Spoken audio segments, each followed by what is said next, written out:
Wrapping up, our Blue Alliance Rehab Team 3572. Wavelength. Get things going. Drivers behind the line in 3, 2, 1, go. And we're off on Thomas, match number 13.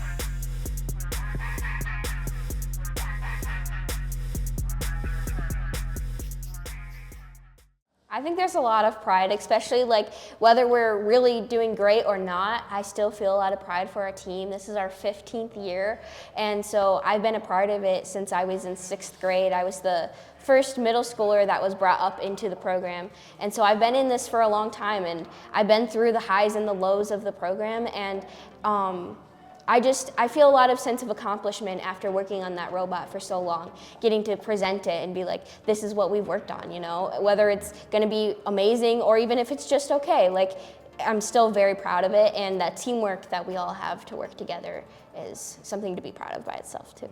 So when I was a freshman, I was very, very antisocial. I didn't talk to a lot of people at all. I had like 1, 2 buddies, but they were all 3 years older than me. So I didn't have many friends in my grade, but through this, getting to know people, talking with people, like, and even going to competitions, having to interact with, talk with a bunch of random people, because I'm the driver, I have to go up and like talk about what we're gonna do. And honestly, it's cutting my ability to talk to people up a lot. I know it's still not the greatest, as you can probably tell, but you know. And growth in students is the #1 reason why we do this. So what we're looking for is, this is a fun way to get experience that will be directly relatable to an industry experience later on. The way I always explain it in my classes is that you can take this process and you're going to solve a problem, which is basically the idea behind engineering. You're going to apply physics, you're going to apply math, you're going to apply graphic design, you're going to apply everything that we talk about in classes, you're going to apply to a project, and you're going to come out of it with some level of knowledge, just a little bit more fun version of it. So we turn it into a game, which makes it an enjoyable thing for kids, but just having the knowledge base to be able to program the machine or design the machine, to manufacture the things that we come up with, all of those are directly translatable to industry. In the last 15 years, we've had kids go on to do some pretty amazing things. So growth-wise, we've had a lot of different classes with different strengths in different areas. So we've had kids go off from early in our program that did wonderful things in industry. We've got a couple kids that have worked for some pretty high-end employers out there. The last couple of years, we've had a bunch of kids going out to pretty prestigious schools that are following their interests that they've learned about or hopefully, you know, grew in this program. And it's almost to the point now where it's kind of hard to keep track of, because we've had so many kids come through the program now. We usually do between 12 and 20 kids a year. So, well, not a ton of graduates every year, but after 15 years, I mean, it's trying to keep track of 70 or 80 kids is getting harder and harder to do, to see what they're doing with their lives. So they start to spread out across the country, you start to lose touch with them a little bit. But the growth that we've seen has been outstanding. This program ties in with the curriculum pretty well, actually. I use this as what's called a career and technical student organization, and that's for vocational education for the state of Michigan.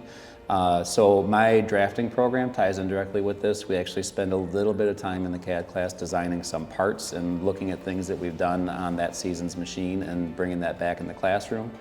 I demonstrate the machine in a bunch of my classes. I have a robotics class at the high school. It's a scaled down version, but it works fairly well with kind of translating up to this level. And then the graphic design classes that I also teach will have some different promotional items, and we every now and then will pull some of the things from this program into that. So all the things that I do in the classroom, we do down here on the team as well. We just do a little bit more of them because it's more of a direct translation that way. Yeah, it's really cool. It's seeing the robot come together and helping out and meeting new people. Like, just helping put together this field was cool because, like, we're getting ready for the competition season and getting ready for testing things. It's really cool to see other people's ideas and what they come up with. There's definitely like a buildup of like excitement especially when you get close to like that first competition. Like for example, this year we had a week 1 competition, so it was like the very first that you could do.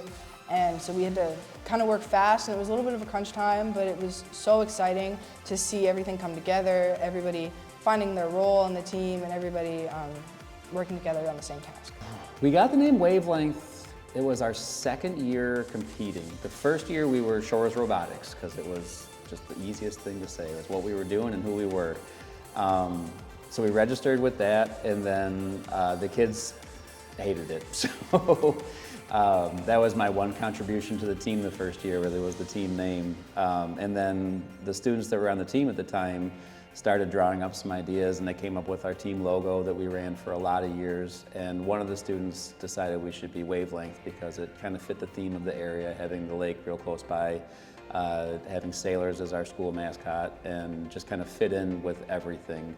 But it also had a science and mathematics application, so it kind of tied everything all together, and it's just stuck ever since. And we're the only one in the whole world. Lots of teams have shared names, and we're the only Wavelength out there, so it's been kind of a cool name to get stuck with. Cool. It's really cool when you hear our team like 3572 Wavelength, and then and other teams are like actually recognizing us, like because we're doing so well.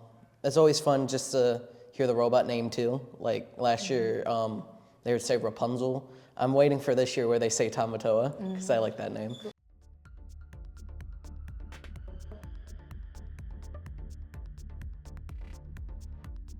Our season structure is, it feels long by the end of it, but what we end up with basically is we work year round. So we will be meeting from the beginning of school until the end of school.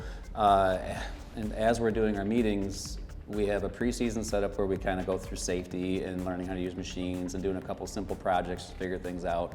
There's a couple off-season competitions we get into, and then our actual full-on season always starts up right after New Year's, when we come back to school after New Year's. That competition season is going to start with the build segment, and the build will be where we find out what the game is, and then we have to design, plan, strategize, and build something to play the game. While we're doing that, we also have to continue to build a team to be able to work together. And that is about 6 weeks, 6 or 7 weeks. It depends kind of on the calendar a little bit. And then around the end of February, the 2nd week, or the 3rd week of February, 4th week of February, there'll be the first competition weeks, and then 6 weeks of competition before the World Championship.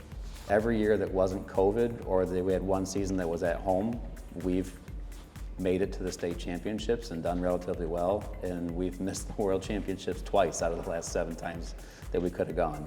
So that feels pretty good. Coming from, you know, a group of, we had 5 kids and 2 mentors 15 years ago, and now we've got 19 kids and we've got 11 mentors that work with them, and it's just the support that we've gotten has allowed us to build a program that does things that are so far above where we started that it's hard to even believe.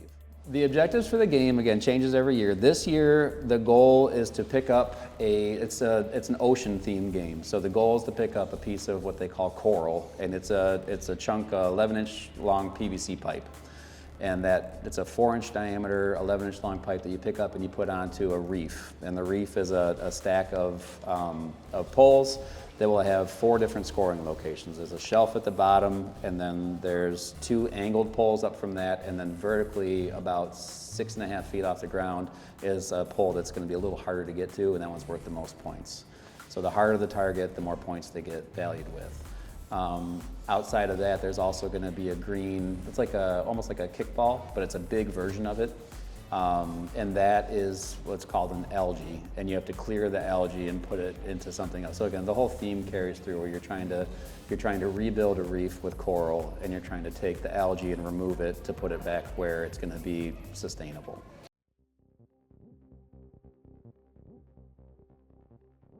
I'm a big geography nerd. I like learning about like history, culture, all that stuff, and it's really fun to see and interesting to see people who actually come from those places that I like to learn about. Like I've talked to, yeah, like she said, Taiwanese, Japanese, Chinese, Brazilian, Turkish, Israeli. There's just so many people from all across the world. There was this team at Worlds 2 years ago from Israel who walked up to me and my dad, who was wearing Wavelength shirts, obviously, and they were like, "Hey, we heard about you." And I'm like, "Really? Who are you?" It was really cool. And then we talked to like their drive coach, and they're like, "Yeah, you guys are really cool. We've heard about you. We've watched your matches."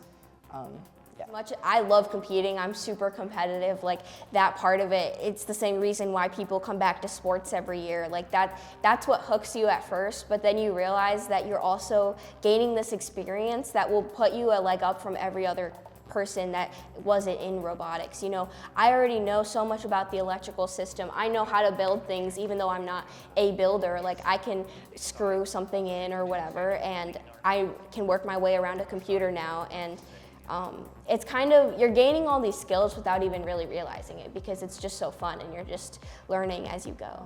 I think it's very much like a sport in that when you're on a team, like a basketball team, you learn teamwork and you learn like, okay, we can only be as good as like our weakest link or whatever. And so everybody has to build on top of one another and work together as a unit. Which is true in robotics in a lot of different ways. My role as coach, I've always told kids, is when something goes wrong, it's my fault. And that's been the way I've always done it. So like I like doing the field coaching because I get to be down there with the kids, kind of helping them see what they need to see. I've been doing it for long enough. I feel like I'm pretty okay at it. But if something goes wrong, like a kid flips the robot over or they miss a shot, even if I had nothing to do with the call, I make the call, so it's my fault. So they never have anything to worry about. All they do is get out there and play the next game. I feel like being in robotics has given me such an outlet, and I'm involved in a lot at Shores, and I'm so grateful that we have a community that enhances all of those things, and I feel like I've gotten so career ready, and also like my social skills are way better. I think it also gives a lot of kids a place to gain those skills and things. A lot of these kids that are coming into robotics come very shy, very reserved, and they're just like, oh, robots sound kind of cool. It kind of attracts a smaller, like a quieter group of people, and it kind of brings them out of their shell, and it's really fun to watch people just grow into a place that they feel welcome and they feel like they can be themselves.